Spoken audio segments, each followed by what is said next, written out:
Как ще убедите хората, че идва светло бъдеще, след като народът е много отчаян?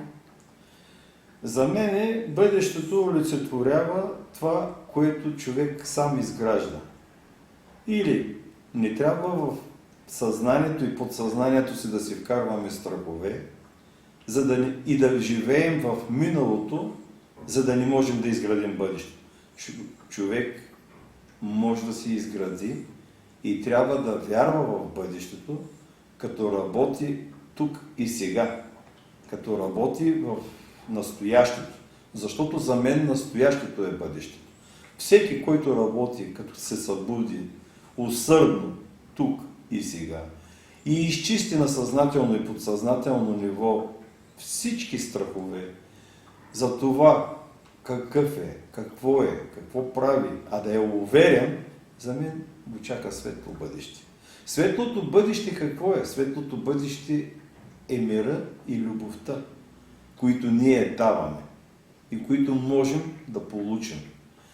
Не е задължително да се вкопчваме в политиците и да казваме има война.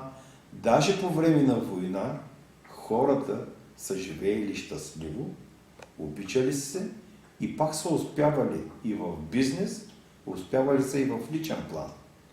Тогава трябва да се зададем въпроса: защо ние сме такива? Защо по някакъв начин ние налагаме в себе си правила, които да ни определят живота? Защо трябва да живеем по правила? Защо не живеем със свобода и с любов и да не се вкопчваме в това, което става около нас, а да живеем с свобода и с любов? Тази любов, която е безусловна, и да даваме само любов.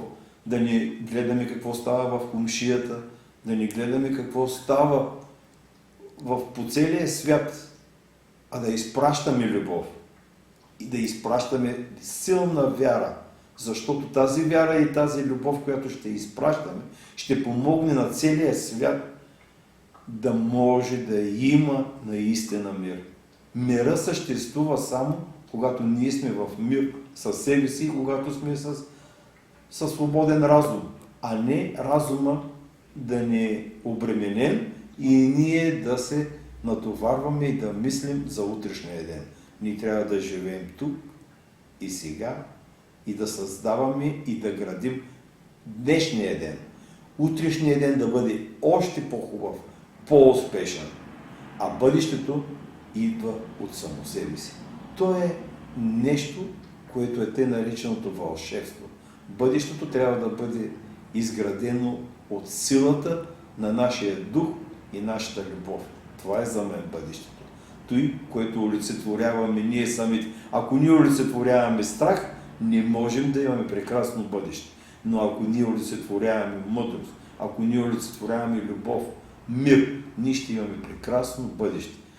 Желателно е и желая на всеки да има в себе си мир, любов и благоденствие. И така той ще изгради бъдещето си. Амин.